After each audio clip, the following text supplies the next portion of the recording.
राधा स्वामी जी। बाणी बाणी अज्ञात अनामी सतनाम सतपुरुष की। गुरु प्यारी साध संगत जी, आज के सत्संग का विषय है, हमें अकेले होने से डर क्यों लगता है? शून्य समाधि में क्या करें? जब हमारी शून्य समाधि लगने लगती है तो हमें क्या करना चाहिए? तो चलिए इसी संदर्भ में आज की सत्संग वीडियो आरंभ करते हैं।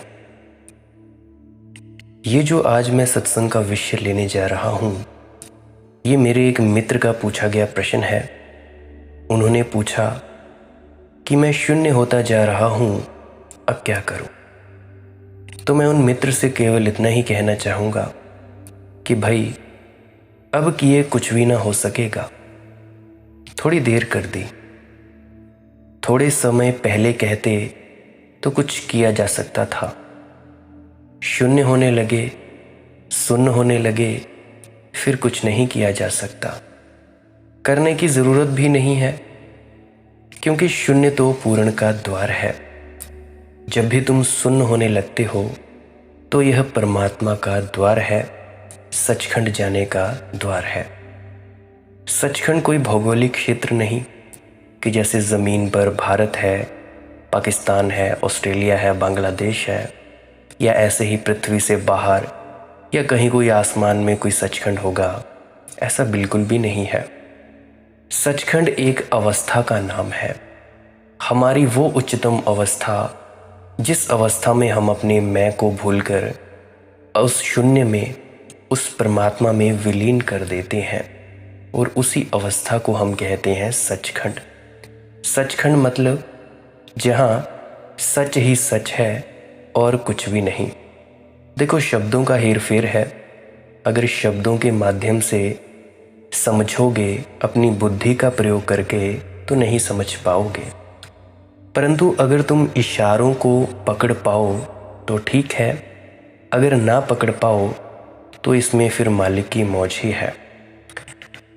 तो मैं उन भाई साहब से और बातें कहना चाहूँगा कि तुम शून्य होगे तो ही परमात्मा तुम में प्रविष्ट हो सकेगा। तुम अपने से भरे हो, यही तो अड़चन है। पर खाली होने में डर लगता है। तुम्हारा प्रश्न सार्थक है, संगत है। जब भी शून्यता आएगी तो प्राण कंपते हैं, भय घेर लेता है। क्योंकि शून्यता ऐसी ही लगती है जैसे मृत्यु से भी ज्यादा। ज्ञानियों ने उसे महामृत्यु कहा है, क्योंकि मृत्यु में तो देह ही मरती है, शून्यता में तो तुम ही मर जाते हो। शून्यता में जो अस्मिता गल जाती है, कोई मैं भाव नहीं बचता। अब तुम पूछते हो, मैं शून्य होता जा रहा हूँ, अकेला होता जा रहा हूँ, क्या करूँ? देखो, कुछ करने की ज़रूरत भी नहीं है। आने दो शून्य को, स्वागत करो, सम्मान करो, बंधन बार बांधो, उत्सव मनाओ। क्योंकि शून्य ही सौभाग्य है, और तो कोई सौभाग्य कहाँ है। इस जगत में जो मिट जाते हैं वे धन्य भागी हैं, लेकिन मिटने में अड़चन तो आती ही है। मिटना शब्द ही काटता सा लगता है। मिटते मिटते भी आदमी चेष्टा करता है कि बच जाए। आखिरी क्षण तक तुम किनारे को पकड़े रहोगे, और दूसरे किनारे का बुलावा आ गया है। नाव तट पर खड़ी है, पाल खोल दिया है। वही तो ध्यान है, वही तो भजन सिमरन है, पाल खोल देना। वही तो समर्पण है, पाल खोल देना। वही तो नाम दीक्षा है, सन्यास है, पाल खोल देना। हवाओं ने पाल को भर दिया है, नौका उस पार जाने को तत्पर खड़ी है, और तुम किनारे को पकड़े हो। और तुम किनारे से जंजीर नहीं छोड़ते, और तुम चिल्ला रहे हो कि बचाओ, किनारा छूटा जा रहा है। और अब तक इसी किनारे को छोड़ने के लिए चेष्टा की, क्योंकि इस किनारे पर सिवाय नरक के और कुछ भी ना पाया। तुमने होकर पाया क्या है? मैं तुम सबसे पूछता हूँ, होने से मिला क्या है? होने की दौड़ का नाम ही तो संसार है। खूब तो दौड़कर देख लिए, थक गए ज़रूर, पहुँचे कहाँ हो। धूल धुआं से भर गए, मंजिल कहाँ है। मार्ग तो बहुत चल लिए, मंजिल का दूर से भी दर्शन नहीं होता। अब भी थके नहीं, अब भी शून्य होने से घबराते हो। होने में कुछ नहीं पाया, अब ज़रा ना होने की हिम्मत कर लो। अब ना होना भी सीख लो, अब ना होने को भी देख लो। क्योंकि जिन्होंने पाया है उन सब ने यही कहा है, नहीं हो गए तो पाया है। तुम सब डरते हो मरने से, आखिर ये मरना असली मरना नहीं है। और पाना तुम परमात्मा को चाहते हो। तुम अपने मैं रूपी अहंकार को मारना नहीं चाहते, और तुम चाहते हो कि हम सचखंड की अवस्था को प्राप्त हो जाएं। भाई ऐसा ना हो सकेगा। डरो मत, आगे चलते जाओ, तभी कुछ होगा, नहीं तो कुछ भी नहीं होगा। फिर से नया जन्म, फिर से वही दौड़ धूप, फिर से वही पैदा हुए, बड़े हुए, शादी की, बच्चे पैदा किए, उनकी शादियां की, बूढ़े हो गए, मर गए। देखो, शून्य तो समाधि है। निश्चित ही तुम मिटते हो, मगर यह एक हिस्सा है।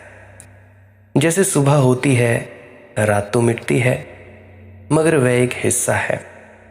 सूरज उग रहा है, सुबह हो रही है, आकाश प्रकाश से भर रहा है, बादलों में नए रंग आ रहे हैं, पक्षी गीत गाने लगे हैं, वृक्ष जागने लगे हैं, प्राण का संचार हुआ है। इसे भी देखोगे या नहीं, या यही देखते रहोगे कि रात टूटी जा रही है, रात बीती जा रही है, रात को ही छाती से लगाए बैठे रहोगे। निश्चित ही जब प्रकाश होगा तो अंधेरा जाएगा। तुम अंधेरे हो, तुम्हारा परमात्मा से मिलना नहीं हो सकता। तुम्हारे ना होने में ही मिलन है। कहीं अंधेरे और प्रकाश का मिलन हुआ है? तुमने संतों की वाणी बहुत सुनी है। सभी संत कहते हैं परमात्मा प्रकाश है, लेकिन तुमने कभी ये सोचा है कि अगर परमात्मा प्रकाश है तो मैं कौन हूँ? निश्चित ही तुम अहंकार हो, तुम अंधकार हो, और प्रकाश आएगा तो अंधकार टूटेगा, तुम्हारा अहंकार टूटेगा, और अंधकार टूटे यही शुभ है। संत कबीर ने कहा है, शून्य हो जाने से बड़ी और कोई घटना नहीं है। उस दशा को सहज शून्य अवस्था कहा है उन्होंने। एक बड़ा प्यारा शब्द है, संतों ने बहुत उपयोग किया है। दो अर्थों में उपयोग किया है, इसलिए शब्द बहुत प्यारा है। शब्द है खसम। संस्कृत में एक अर्थ है खसम का, अरबी में दूसरा। संतों ने दोनों अर्थों का एक साथ प्रयोग किया है और चमत्कार ला दिया है इस शब्द में। अरबी में अर्थ होता है खसम का पति, और परमात्मा पति है। परमात्मा कृष्ण है और भक्त उसकी गोपी है, और अस्तित्व रास है। परमात्मा पति है, मालिक है, प्यारा है, प्रियतम है। संतों ने इस शब्द का भी उपयोग किया इस अर्थ में और चमत्कार ला दिया। संस्कृत में इसका अर्थ दूसरा है। खसम का अर्थ होता है ख सम, यानी आकाश जैसा शून्य। ख यानी आकाश, इसीलिए पक्षियों को हम खग कहते हैं। खग यानी जिनकी गति आकाश में है। ख यानी आकाश, ग यानी गति। खसम आकाश जैसा शून्य। तो संस्कृत में खसम का अर्थ है महाशून्य, और अरबी में खसम का अर्थ है परम प्यारा। भक्तों ने दोनों को जोड़ दिया। भक्तों ने कहा दोनों ही ठीक है, क्योंकि वह परम प्यारा आकाश जैसा होने से मिलता है। संस्कृत में अर्थों में खसम हो जाओ तो अरबी के अर्थों में जो खसम है वह मिल जाता है। तुम घबरा रहे हो, पूछते हो मैं क्या करूं, शून्य हुआ जा रहा हूं, अकेला हुआ जा रहा हूं। मैं तुमसे कहता हूं, अकेले होने में घबराओ मत, उतरो इसमें। एकांत होने से कुछ भी नहीं होता, इसी में उतरकर कुछ मिले तो मिले। ये सीढ़ियां उतरो शून्य की, डर तो लगेगा, डर के बावजूद उतरो। इसीलिए मैं कहता हूं, साहस चाहिए सत्य की खोज में। असत्य छोड़ना पड़ता है, वही साहस की जरूरत है। अंधेरा छोड़ना पड़ता है, देह छोड़नी पड़ती है, मन छोड़ना पड़ता है, सब छोड़ना पड़ता है। जब छोड़ने को कुछ भी नहीं रह जाता, तुम खाली सेज रह जाते हो, उसी क्षण पिया उतरता है। जब छोड़ने को कुछ भी नहीं बचता, उसी परम शून्य अवस्था में मिलन है। तुम डरते हो कि कहीं हम ध्यान में मर ना जाएं, कहीं हमारा ये शरीर न छूट जाए। तो अरे भाई, संतों का शरीर नहीं छूटा, संत आज तक प्रचार कर रहे हैं। सच्चे संतों की बात कर रहा हूँ। फिलहाल 2-3 ही हैं इस पूरी दुनिया में जो प्रचार कर रहे हैं। कुछ व्यक्ति तो संत होकर अगले ही पल मर गए, क्योंकि उन्होंने देखा कि वही जो समझाया जा सकता था वो हम समझा नहीं सकते, क्योंकि लोग समझेंगे नहीं, और जो समझ जाएंगे वो अपने आप कोई ना कोई रास्ता खोज ही लेंगे किसी सच्चे संत का। तो कुछ ने बोला, कुछ ने नहीं बोला, कुछ ऐसे ही मर गए। तो भाई, शरीर को मरने से मत डरो। शरीर मरेगा, आज नहीं तो कल मर जाएगा। मैं कहता हूं, अगर आज अभी और इसी वक्त तुम्हारी सांस रोक दे परमात्मा, तो तुम क्या कर लोगे? तो तुम भाई ध्यान में मरने से क्यों डरते हो? ध्यान में तो कुछ भी नहीं होता। मरता क्या है? मरता है तुम्हारा मैं भाव, तुम्हारा अहंकार। तो इसीलिए शरीर से पकड़ छोड़ो, छोड़ो शरीर से पकड़। तुम शरीर नहीं हो, तुम ये जानते नहीं हो कि तुम शरीर से कुछ अलग हो। तुम शरीर में बैठे एक ऐसे तत्व हो जो तुम्हारे शरीर का प्रयोग करके तुम्हारे शरीर के माध्यम से इस पृथ्वी पर गुजर बसर कर रहा है, इस दुनिया के लोगों से बातचीत कर रहा है। तुम यहाँ एक अनुभव करने आए हो इस धरती पर। तो शरीर को मरने से मत डरो। शरीर मरेगा, आज नहीं तो कल मरेगा, परंतु ध्यान में सिर्फ व्यक्तियों के अहंकार मरते हैं, शरीर नहीं मरता। तो डरो मत, बचो मत। बड़ी मुश्किल से शून्य होने का क्षण आता है, इसी की तो हम तलाश कर रहे हैं। बड़ी मुश्किल से अकेले होने का क्षण आता है। अब ये रोज यहाँ होता है। जिनको शून्य का अनुभव नहीं हुआ, वे पूछते हैं कि कैसे शून्य का अनुभव हो जाए, कैसे शून्य समाधि लग जाए, कैसे हम अकेले होने में सक्षम हो जाए। और जब होने लगता है तो वे ही आकर कहने लगते हैं, अब हो रहा है, अब रोको। क्योंकि तुम्हें साफ नहीं है कि शून्य का अनुभव महासुख तो लाएगा, लेकिन महासुख के पीछे महापीड़ा से गुजरना जरूरी है। तुम सिर्फ सुख ही सुख की बात सुनते हो। तुमने सुना समाधि महासुख है तो लोभ पैदा होता है, चलो समाधि लग जाए। मगर तुमने ये नहीं सोचा कि समाधि के उस महासुख के लिए कीमत भी चुकानी पड़ती है। सस्ता नहीं है धर्म, प्राणों से चुकाना पड़ता है मूल्य। बिना मूल्य चुकाए कुछ भी नहीं है, कुछ भी नहीं मिल सकता है। तो तुमने ये तो सुन लिया कि समाधि में बड़े फूल खिलेंगे, हजार हजार कमल खिलेंगे, बड़ी सुगंध होगी, बड़ा नृत्य होगा, बड़ा उत्सव होगा। तो लोभ से भर गए, तुम लालच से भर गए। तुमने ये सोचा ही नहीं कि रास्ते में कांटे भी बहुत गड़ेंगे। गुलाब को तोड़ने जाओगे तो गुलाब की झाड़ी में 1000 कांटे तो हैं, वो चुभेंगे, और जब वो कांटे चुभेंगे तब तुम चिल्लाओगे। मगर ज़रूरी हिस्सा है यह यात्रा का। थकोगे, टूटोगे, मिटोगे, कई बार बचोगे, लौट लौट कर पड़ोगे, मगर जो पड़ रहा इस राह पर वह वस्तुतः लौट नहीं पाता। ज़्यादा से ज़्यादा देर अवेयर कर सकता है। अब तुम पूछते हो, शून्य होता जा रहा हूँ, अकेला होता जा रहा हूँ। अब तुम चाहो तो देर अवेयर कर सकते हो। अगर ज़ोर से किनारे को पकड़े रहोगे तो देर लग जाएगी। लेकिन अब लौटकर किनारे पर बस ना सकोगे। जो होना शुरू हो गया है वह पूरा होकर ही रहेगा। किनारे पर बस नहीं सकोगे इसीलिए कि किनारे पर तो बस बस कर देख लिया है। उसी दुख से घबरा कर तो शून्य की तलाश शुरू की थी और अब शून्य आ रहा है। माखन चोरी कर तूने कम तो कर दिया बोझ ग्वालिन का। माखन चोरी कर तूने कम तो कर दिया बोझ ग्वालिन का। लेकिन मेरे श्याम बता अब रीति गागर का क्या होगा। युग युग चली उम्र की मथनी तब झलकी घट में चिकनाई। पिरा पिरा हर सांस उठी जब तब जाकर मटकी भर पाई। एक कंकड़ी तेरे कर की किंतु ना जाने आकर किस दिशा से पलक मारते लूट ले आई। जन्म जन्म की सकल कमाई देख समय हो गया पैठ का।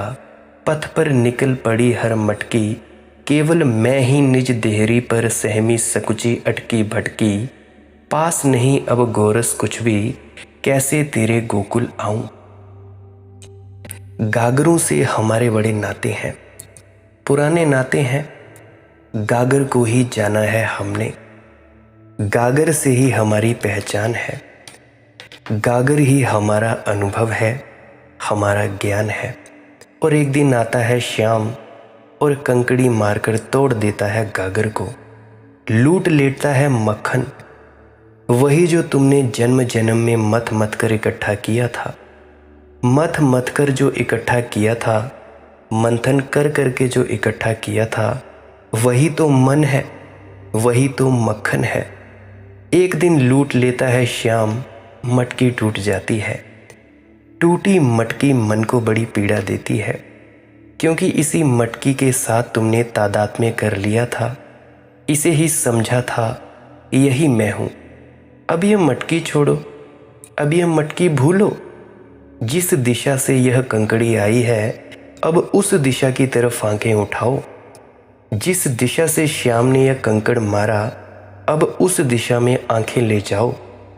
अब उसी दिशा में चलो, ये छोड़ो अतीत। शून्य हुए जाते हो, अकेले हुए जाते हो। इसका अर्थ है अतीत छूटा जाता है हाथ से, मगर अतीत को पकड़ने से भी क्या सार है। जो हो गया हो गया, जो जा चुका जा चुका। अब भविष्य की तरफ देखो, उस किनारे पर नज़र अड़ाओ। ये किनारा व्यर्थ हो गया, जी लिया बहुत, अब उस किनारे जिएंगे। साहस चाहिए होगा, अभियान की हिम्मत चाहिए होगी, दुस्साहस, क्योंकि दूर का किनारा साफ साफ दिखाई नहीं पड़ता। यह किनारा बिल्कुल साफ है। यद्यपि दुख ही पाया यहाँ, लेकिन साफ सुथरा है, जाना माना है। इसी पर रहे हैं, इसी पर जिए हैं। दूसरा किनारा तो दूर धुंध में छिपा है भी या नहीं यह भी भरोसे की बात है। कोई आ जाता है दूसरे किनारे से और कहता है मैं होकर आया हूँ। कोई कबीर कि कोई बाबा नानक, भरोसा आता है। शक भी नहीं किया जा सकता, क्योंकि संत कबीर किस कारण झूठ बोले। ये आदमी ऐसा तो नहीं कि झूठ बोले। इसकी आंखों में प्रामाणिकता है, इसके वचनों में बल है, और इसके आसपास सुगंध भी है किसी और जगत की जो इस जगत की नहीं है। इस किनारे की तो कतई नहीं है। और इसके पास एक मस्ती है जो किसी और के पास नहीं है। सम्राट हैं, धनी मानी हैं, उनके पास नहीं जो इस फक्कड़ के पास है। तो कुछ तो है इसके पास, कुछ देखा है, कुछ दरस परस हुआ है, कहीं होकर आया है। इसके वस्त्रों में गंध है अपरिचित, आकर्षक, जादू भरी। यह कुछ पीकर आया है संत, यह भी पक्का है। इसकी मस्ती कहती है, इसकी मद भरी आंखें कहती हैं, इसकी चाल कहती है, इसके रंग ढंग और हैं। ऐसा आदमी इस तट का तो होता ही नहीं।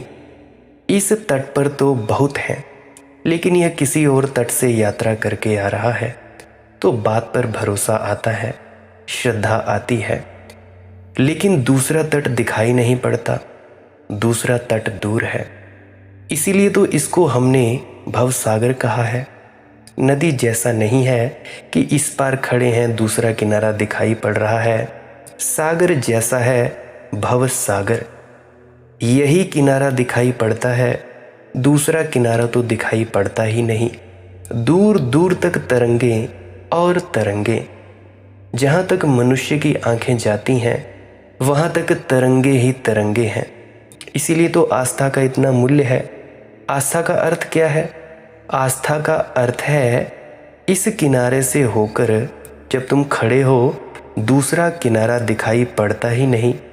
अब किसी की बात पर भरोसा करो तो ही यात्रा हो सकती है, मगर यात्रा करनी ही होगी, क्योंकि इस किनारे पर कुछ मिलता भी नहीं।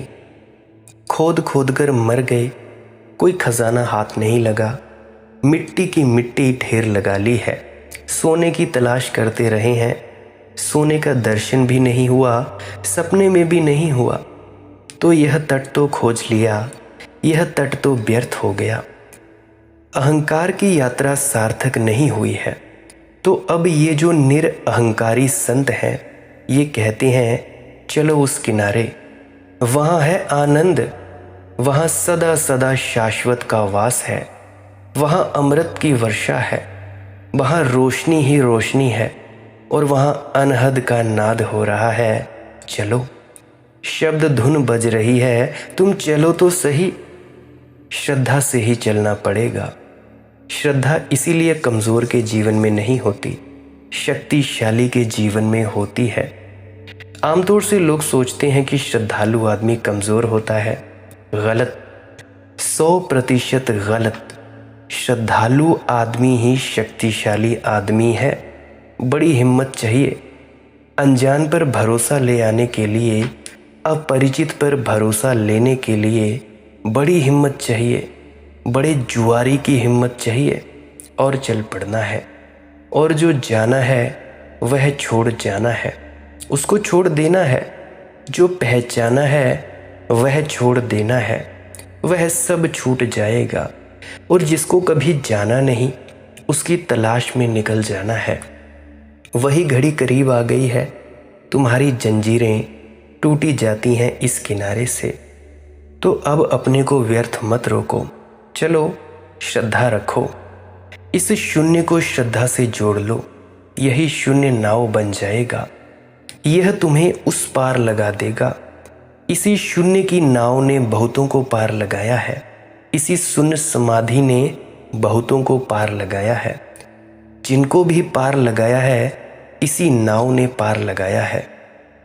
अब तुम सभी ये सोचते होंगे कि भाई ये जो व्यक्ति बोलने वाला है YouTube के माध्यम से, ये बार बार कहता है अपने आपे को मिटाओ, अपने मैं भाव को ख़त्म करो, अपने अहंकार से ऊपर उठो, इसको समझो, अपनी खुदी को मिटा दो, अपने भीतर उतरो। इन सब का मतलब क्या है? तो देखो, इन सबको समझाने के लिए मैं एक बड़ी आसान सी उदाहरण लेता हूँ। अब तुम जहाँ भी रहते होंगे, तुमने अपने आसपास वृक्ष तो देखे होंगे, ट्री, पेड़, दरख्त जिसको कहते हैं। मान लो एक आम का बड़ा सा वृक्ष है। अब वो वृक्ष है जो वो पूरा पेड़ है परमात्मा, पूरी सृष्टि, समग्र ब्रह्मांड। उदाहरण के लिए बोल रहा हूँ तो इसे ज़रा समझने की चेष्टा करना। अब ये जो पूरा वृक्ष है, ये है पूरा ब्रह्मांड, सृष्टि, रचयिता या परमात्मा। अब इसमें जो छोटे छोटे पत्ते लगे हुए हैं, जो एक एक पत्ता लगा हुआ है, ये हो आप, ये आप हो। ये जो एक एक पत्ता है यह है आप। कुछ घर बने हुए हैं, बंगला, गाड़ी, मोटर, तरह तरह की चीज़ें लगी हुई हैं। अब ये जो एक पत्ता है, अब ये पत्ता जुड़ा किससे है? पूरे वृक्ष से। पर ये पत्ता जब ये सोचता है कि भाई मैं अकेला हूँ, मेरी एक अलग हस्ती है, मैं इस पूरे वृक्ष के पत्तों से अलग हूँ। जब ये पत्ता सोचता है कि भाई मैं इस पूरे वृक्ष से अलग हूँ, तब इसको कहते हैं मैं भाव, आपा भाव, खुदी का भाव, अहंकार का भाव। ये पत्ता सोचता है कि भाई मैं अपनी मर्जी से जी रहा हूँ, अपनी मर्जी से मैं सब कार्य कर रहा हूँ, हिल रहा हूँ या मैं रुक जाता हूँ। यह पत्ते की अपनी खुदी है। परंतु आप सभी को पता है कि एक पूरा आम का वृक्ष है तो उस एक पत्ते को पोषण किधर से मिलता है? पूरा वृक्ष एक है और वो सभी पत्तों पत्तों में, जड़ जड़ों में, डालियों डालियों में पोषण देता है वो वृक्ष। परंतु ये पत्ता समझे बैठा है कि भाई मैं अलग हूँ। अब कभी हवा चलेगी तो सभी पत्ते हिलेंगे, पूरा वृक्ष हिलेगा। तो जब हवा चलेगी तो ये जो एक पत्ता अपने आप को, सिंगल पत्ता अपने आप को अकेला मान बैठा है, ये कहता है कि जी मैं ना हिलूँगा, हवा चलती रहे, तुम झूमो भाई, हम ना हिलेंगे। तो होता क्या है, देखो हवा तो पूरे वृक्ष को झुलाएगी, सभी पत्ते हिलेंगे और उनको हिलना ही है। तो जब पूरा वृक्ष के पत्ते हिल रहे होंगे और ये पत्ता जो अपने आप को अकेला समझता था यह भी हिलेगा, तो ये बोलेगा कि यार मैं रुकना चाहता था, मैं हिल क्यों रहा हूँ, मैं हिलना नहीं चाहिए था। यार कैसा है परमात्मा, कैसा बेहुदा है, कैसा बेदर्द परमात्मा है, मेरी मर्जी नहीं चलने देता। अब ऐसा ही तुम अपनी ज़िंदगी में करते हो कि भाई तुम्हें कुछ हो गया, पैर में कांटा चुभ गया, कोई मुकदमा आ गया, कोई दुख आ गया, दर्द आ गया, तुम्हारा कोई परिजन मर गया, तो तुम कहते हो कि परमात्मा ने अच्छा नहीं किया। तो भाई अच्छा नहीं किया ऐसा नहीं है, जैसा वो करता है वैसा होना ही है। देखो हुक्म क्या है, हुक्म है तुम पैदा हुए, होना ही था। हुक्म तुमने जवान होना था, तुम जवान हुए, होना ही था। हुक्म तुम मर गए, मरना ही था। हुक्म तुम्हें सुख आया, सुख आना ही था, यह है हुक्म। दुख आया, दुख आना ही था। हुक्म तुम्हें बच्चा पैदा हुआ, उसको आना ही था, उसका हुक्म। अब यह बच्चा बीमार हुआ और मर गया, इसे मरना ही था, यह हुक्म। तो इसी तरह से हमें उस हुक्म में भी रहना चाहिए। यानी कहने का भाव, जो भी आपकी ज़िंदगी में होता है, चाहे वो अच्छा होता है आपकी नज़र से, चाहे वो बुरा होता है आपकी नज़र से, वो होना ही है। आपके सोचने विचारने से कुछ नहीं होता। आप जो अब सुन भी रहे हो, आपने सुनना ही था। हुक्म अब आप इसको समझोगे, अगर वो समझाना चाहेगा तो आप समझोगे। क्या है ये हुक्म? अगर वो नहीं चाहेगा तो नहीं समझाएगा आपको, अगर वो आपको सुलाना चाहेगा सुला देगा। हुक्म अब मैं बोल रहा हूँ अपने मुंह से, वो बुलवा रहा है तभी बोल रहा हूँ, उसका हुक्म। मेरे ख्याल से आप इस हुक्म को भी समझ पाए होंगे। अब ये जो पत्ता है, जैसा कि मैं पत्ते की कहानी आपको सुना रहा था कि ये जो पत्ता है, यह पत्ता हिल रहा है हवा के बहाव से। ये बोलता है कि भाई ऐसा नहीं होना चाहिए, परमात्मा बड़ा निर्दयी है, बेईमान है। तो भाई ये हिल रहा है, जब पूरा वृक्ष हिल रहा है तो पत्ता भी हिलना ही था, तो इसको दुख होता है, पीड़ा होती है। अब जब पूरा वृक्ष स्थिर होता है, हवा नहीं चलती होती है, तो यह पत्ता कहता है कि हाँ जी मैं हिलूँगा। तो ये भी उसका अहंकार है। तो ये है अहंकार। मेरे ख्याल से अहंकार को आप अच्छे से समझ पाए होंगे। अब निरअहंकारी होने से क्या मतलब है? देखो एक सच्चा संत क्या होता है, वो मालिक की रज़ा और भाने में रहना सीख जाता है, उसके हुक्म में रहना सीख जाता है।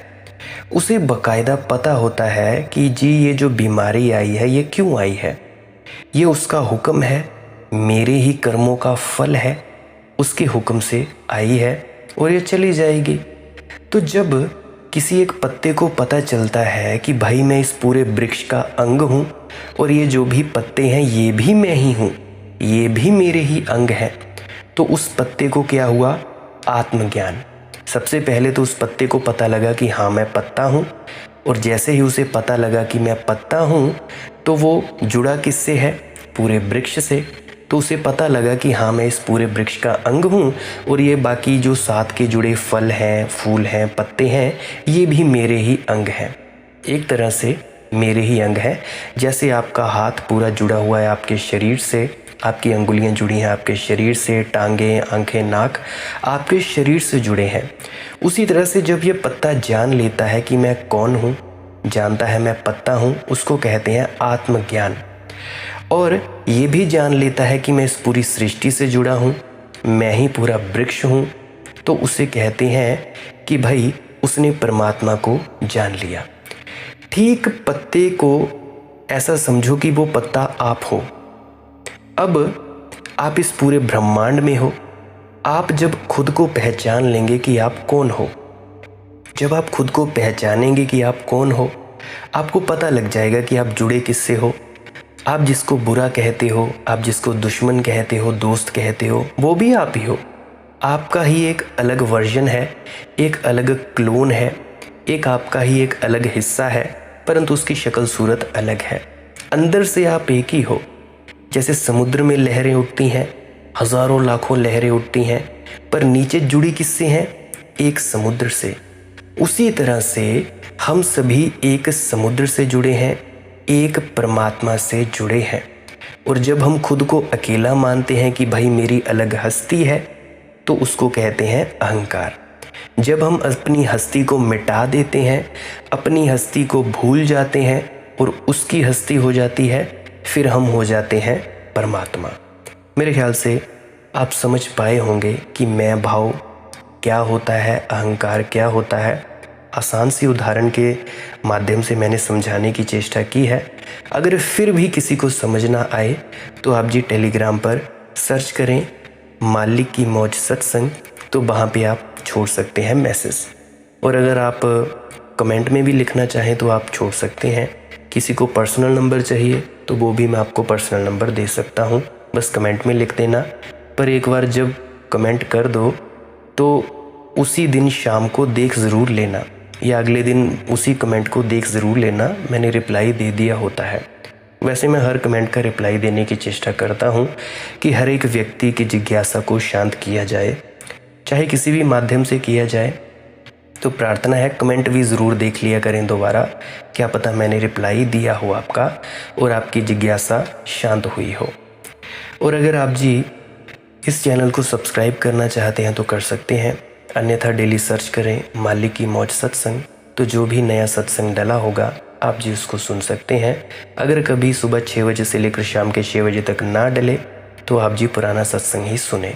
क्या पता किसी पुराने सत्संग में आपके किसी प्रश्न का जवाब दिया गया हो जिससे आपको तृप्ति हो सके। देखो, बात तो इशारों की है, हम इशारों में ही समझा सकते हैं। चलना आपको है, उंगली की सीध में चलना है, उंगली को नहीं पकड़ना है। यानी मेरे शब्दों को नहीं पकड़ना है, मेरे शब्दों के पीछे जो मर्म है, जो अर्थ है, उसको पकड़ने की चेष्टा करनी है। तो मेरे ख्याल से आप समझ पाए होंगे कि आपने करना क्या है। डेली अगर कोई वीडियो समझ ना आए 5 से 10 बार सुन ले, क्या पता समझ आ जाए। अगर ना समझ आए तो ध्यान के लिए तो उपयोगी ही है ये वीडियो। नींद ना आए तो भी सुन लिया करो, कोई दिक्कत नहीं है। और मेरी एक विनम्र प्रार्थना है, अगर आप जी को इस वीडियो से कुछ भी सीखने को मिला हो, आपका मन शांत हुआ हो, आपकी भ्रांतियाँ मिटी हों, आपके वहम भ्रम दूर हुए हों, तो कृपया मेरी प्रार्थना है आप जी इस वीडियो को अपने मित्रों तथा परिजनों तक ज़रूर साझा करें। क्या पता आपकी एक मदद से उनकी भी आंखें खुल जाएं, वो भी अपने डिप्रेशन से मुक्त हो जाएं और अपनी ज़िंदगी तब्दील कर लें। कोई सुने चाहे ना सुने, आपने बस अपने व्हाट्सएप स्टेटस में शेयर कर देना है, अपने ग्रुप्स में शेयर कर देना है, टेलीग्राम, इंस्टाग्राम, जहाँ भी शेयर कर सकते हो करो। अगर किसी को शेयर करना नहीं आता तब भी कोई बात नहीं, तो वो अपना फ़ायदा ले सकते हैं इस वीडियो को सुनकर। उनके लिए कोई ज़्यादा ज़रूरी नहीं है, पर जैसे कर सकते हैं तो करिए, जो कर सकते हैं वो तो करें, जो नहीं कर सकते हैं तब भी कोई बात नहीं। जो मालिक की मौज, जिसने सुनना होगा वो सुनेगा ही अवश्य। तो मेरी यही प्रार्थना है, इसको ज़रूर करें। अंत में आपके भीतर बैठे परमात्मा को यही प्रार्थना करता हूँ कि आप अपने परमात्मा रूपी स्वरूप को पहचानें और देखें अपने आप को कि आप कौन हो। और देखो, अकेले होने से डरना नहीं है, अपने अकेलेपन को सामंजस्य बांधो, साधो इसको, तादात्म्य बनाओ इसको। अकेले होने से डरो मत, शून्य होने से मत डरो। अंत में आपने इतना वक्त दिया, मुझे इतना प्रेम प्यार देते हो, बहुत बहुत शुक्रिया। बहुत बहुत अनुग्रहित हूँ मैं। आपके भीतर बैठे परमात्मा को प्रणाम करता हूँ। मेरा प्रणाम स्वीकार करें। राधा स्वामी जी।